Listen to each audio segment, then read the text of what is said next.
बार फिर से money morning में आपके साथ मैं हूं अभिषेक और बाजार में हमने लगातार 6 हफ्ते की गिरावट देखी है और आज भी कोई खास राहत के संकेत नहीं है।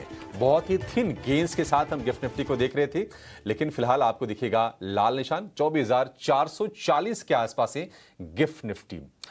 तो इक्विटीज को तो लेकर हमने आपको गाइड किया, लेकिन कमोडिटीज में आपके लिए मौके कहां पर बनेंगी ये समझ लेते हैं। हमारे साथ जुड़ गए हैं कुंवर जी ग्रुप की रवि दियोरा। रवि जी, बहुत शुक्रिया आपका समय देने के लिए। स्वागत है आपका 18 स्वदेश पर। गोल्ड में हमने ऊपरी स्तरों से थोड़ी सी प्रॉफिट टेकिंग देखी है। क्या आपको लगता है कि नरमी और बढ़ेगी? क्या रणनीति होनी चाहिए गोल्ड में और सिल्वर दोनों में? बता दीजिए सर आप।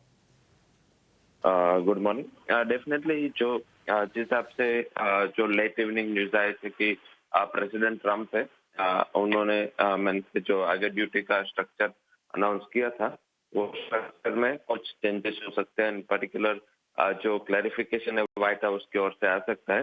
तो लास्ट ट्रेडिंग सेशन में यही न्यूज से एक अच्छा उछाल था। शायद लग रहा है कि आज डे ऑफ प्रॉफिट बुकिंग आ सकता है। आज एक वीकनेस के साथ गोल्ड में ट्रेड हो सकता है। सेल करके चल सकते हैं गोल्ड के जो करंट फ्यूचर है। आई थिंक जिस हिसाब से जो न्यूज है, डाउन साइड जो टारगेट है, मुझे लग रहा है कि 1,02,000 तक के आ सकते हैं। 1,01,700 के स्टॉप लॉस के साथ आप गोल्ड में आउट यहाँ पे सेलिंग करके चल सकते हैं।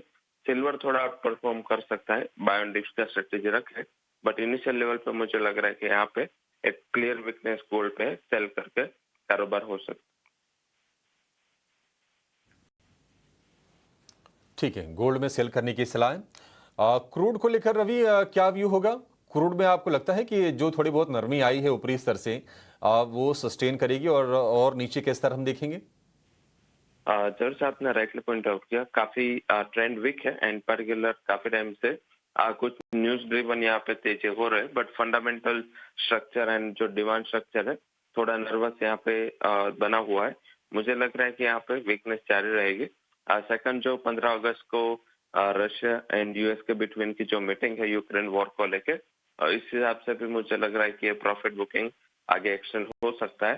5,620 के करीब क्लोज हुआ था, शॉर्ट करे 5,660 के स्टॉप लॉस के साथ 5,510 तक के टारगेट आ सकते हैं।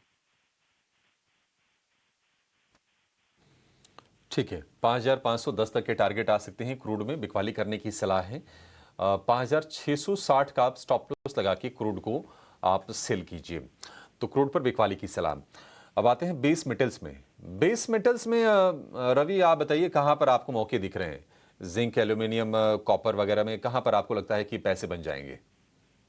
जिंक थोड़ा आउट परफॉर्मर है। कॉपर में जो ड्यूटी हटाई उसके बाद थोड़ा यहाँ पे साइडवेज मोमेंटम हो चुका है। सिमिलर वे में एल्यूमिनियम पे भी साइडवे मोमेंटम है, बट मुझे लग रहा है कि यहाँ पे थोड़ा मंथ के फंडामेंटल वाइज जिंक पॉजिटिव है।